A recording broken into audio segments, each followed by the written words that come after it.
I'm Rob Trasinski, and I'm running for Congress in Virginia's 5th District. So finally, after 3.5 months of random bombing and skyrocketing gas prices, it looks like we have a deal to end Donald Trump's war with Iran. So is the deal a win or a loss? Well, look, if you've read the title of this video, you've already seen what I think. The bad guys won, and we, America, lost. How do we tell? This is not the kind of war where if you lose it, the Iranian army is occupying Washington, D.C. But the way you can tell who lost is to ask what our goals were. What were we trying to accomplish with this war? And then you ask, did we achieve any of those goals? In this war, there were 6 goals, all of which Donald Trump announced at one point or another. Now, I don't want to sane wash this. Donald Trump said a lot of things about this war, but he didn't exactly have a coherent strategy. It was a grab bag of stuff, and he kept shifting from one to another. But we're trying to assess if the results were good for America, regardless of what Trump thinks. So we can put together a list of goals that might have been a coherent idea of what the war was about. Then we can see how all of those turned out. And not only did we fail to achieve those goals, we're actually worse off on each of them than before the war began. So let's go through what that list is. So the first thing on the list was regime change. Iran is a dictatorship run by religious fanatics. It is highly oppressive, widely hated by its people who keep rising up in mass demonstrations. So one of the hopes of the war was that if we weakened the regime, the people would rebel and replace the dictatorship with a democracy. You'll notice that I called that a hope and not a plan, because that wasn't really a plan, and of course it didn't really happen. It's debatable whether there's anything we can do just by bombing Iran that would help the protesters overthrow its government, but we had pretty much missed that window anyway. Iran had already brutally put down protests months before this war, so this was too little, too late. But there was another possibility, which was goal number 2, and goal number 2 is to install a friendly dictator. Regime change means you don't just kill 1 or 2 guys at the top, you change the whole system of government. But if we can't do that, maybe we could kill some of the people at the top and replace them with leaders who wouldn't change the whole system, but would be more friendly or more malleable. That's what Trump did in Venezuela, which is still a left-wing dictatorship. It's just now it's run by someone who will take orders by Trump on some specific issues, mostly by paying Trump off by giving him a cut of oil revenues. And Trump was clearly hoping he would do that again in Iran.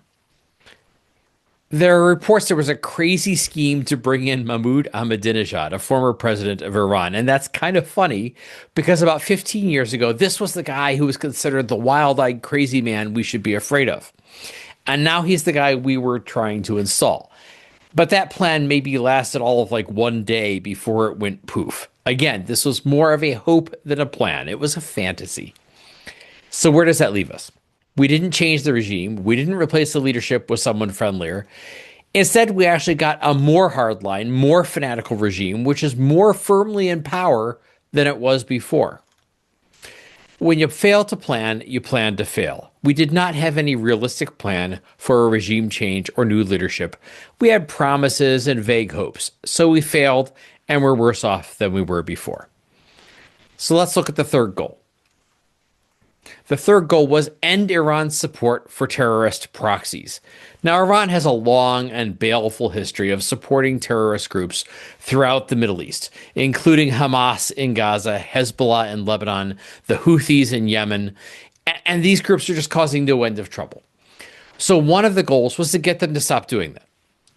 When the war began, there was already some progress on this. The biggest thing that had happened was something we actually had little to do with, which was the collapse of the Assad regime in Syria, which was propped up by Iran, helped distribute Iranian aid to Hezbollah. And the collapse of Syria, that really finished off Iran as a big regional power. But taking down Assad was mostly done with support from Turkey. That wasn't us. So what did we accomplish with this war? Well, this is actually one of the biggest losses. One of the conditions for the ceasefire was that the U.S. has to get Israel to stop its attacks on Hezbollah. Now think about that. Instead of getting Iran to stop supporting Hezbollah, we are now officially recognizing Iran's role as Hezbollah's protector, and we're pledging U.S. backing to protect Hezbollah from Israel on Iran's behalf. That's our side of the peace deal. That is something new. That's something that hasn't happened before. That we would intervene to protect Hezbollah for Iran's sake. That's crazy. That's a major concession, a big old American surrender in this war. But what else did we lose?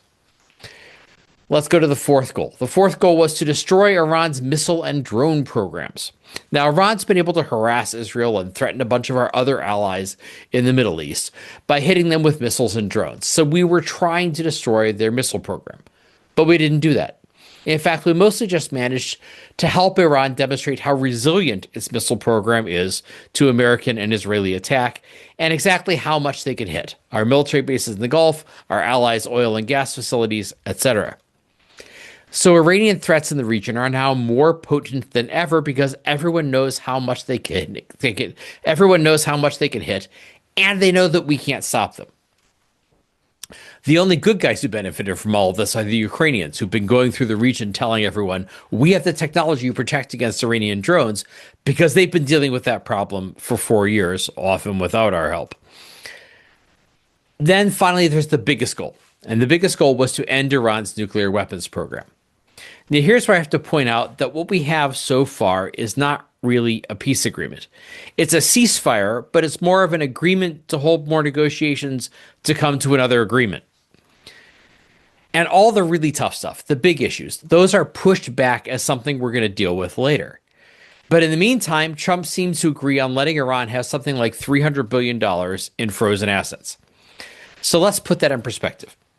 Trump tore up Barack Obama's nuclear deal with Iran, which got them to agree not to enrich uranium in exchange for getting a couple of $1 billion.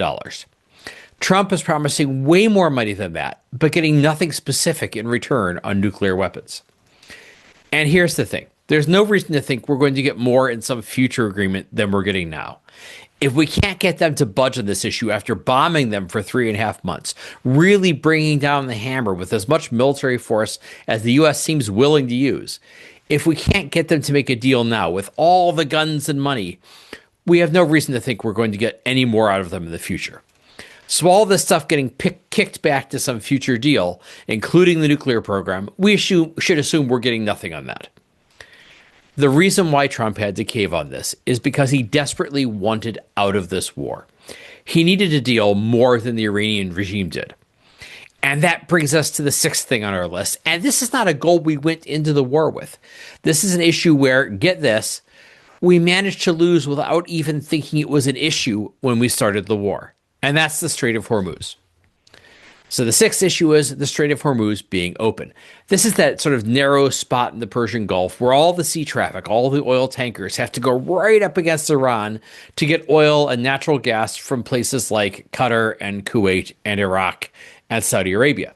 So this is the big global choke point for oil and gas, and Iran went ahead and choked it off. And that's why gas spiked up to about $4.50 a gallon. Diesel went higher. Now, Iran is saying they're going to open it up again. Does that mean we're going to go back to where we were before the war? No, we're still worse off. Why? Because if you asked me before the war if Iran was able to close the Strait of Hormuz, if they could actually do it, I wouldn't have been sure. And if you ask most people, heck, if you ask the Iranians themselves, they probably weren't sure. Maybe the U.S. Navy and Air Force would just be too powerful. We could prevent Iran from bringing enough firepower to bear. Maybe America could do what we've always done and guarantee that the seas are open for travel and for commerce. But now we know that we can't protect the Strait of Hormuz, and it's mostly because of new drone technology. So the Iranians can shut it down and we can't stop them, and now everybody knows it. If the Strait of Hormuz opens, and it's not open yet, if Iran doesn't charge a toll to let ships go through, and that's still an open question, if any of that happens, it's not because the U.S. guarantees the freedom of the seas, it's because the Iranians decide to let it stay open for now. You see the problem. And that changes things for the worse in a big way. It gives Iran power over the whole region in a way they just did not have ever before. So on every single issue at stake in this war, we lost and the bad guys won. And they really are the bad guys. So online, I'm seeing some people who hate Trump so much that they defend the Iranian regime. If he's against it, they must be for it. And that's a mistake. Sometimes, actually a lot of the time, the enemy of your enemy is not your friend, he's just another enemy. The Iranian regime are bad guys, dictators, religious fanatics, supporters of terrorism. For a long time, I've been saying we need to oppose the regime in Iran and do more to undermine them. And that's precisely why I'm so hopping mad about this outcome, about this whole war from the beginning, because it was so clear we're going to achieve the exact opposite result, and we're going to make Iran stronger than it was before. And that's exactly what this deal looks like. When you go up into a conflict against guys this bad, you should probably make sure you have a plan to win. Trump didn't have a plan. He had vague hopes, and I guess the belief that if you drop enough bombs, you automatically win. And that's just not how things work. So this is a bad deal for America, a major loss. It's not good for the Middle East or for the world or for the Iranian people or for Israel. And maybe they ought to look to the failures of their own leadership on this.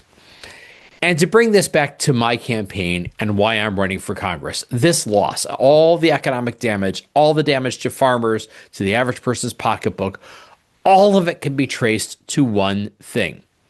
This is Donald Trump's war. He did this entirely on his own, not just because he wanted to go into war. He didn't get authorization from Congress. He didn't even consult with Congress. And there's a reason why our Constitution says he has to get permission from Congress. The people are going to be the ones fighting the war. They're going to be the ones paying for the war, and they're going to feel the costs of the war, things like higher gas prices. So the president should have to ask the representatives of the people, the U.S. Congress, before he starts a war. Our founders knew this. If he had done that, Congress could have asked a lot of questions. Why are we doing this now? What is our strategy? Do we have one? What are the costs? What can go wrong? What if Iran closes the Strait of Hormuz? And it would have been obvious that Trump never had any answers to these questions. And Congress might have said, nah, we're going to pass on this idea. And we would have been saved from this debacle. All right, this is why I'm running for Congress. We need a Congress that will assert its power instead of this rubber stamp Congress and rubber stamp guys like John McGuire. We need members of Congress who will assert the U.S. Constitution against an out-of-control president. And this whole disaster in Iran is an example of why we need that, why we need a candidate who's going to put the Constitution and the power of Congress as the main item in his agenda. That's why I'm running. And that's why I'm asking you to vote for in the primary on August 4th. And starting this week on June 18th, when early voting begins. Turn out now to make sure we don't have more disasters like this one.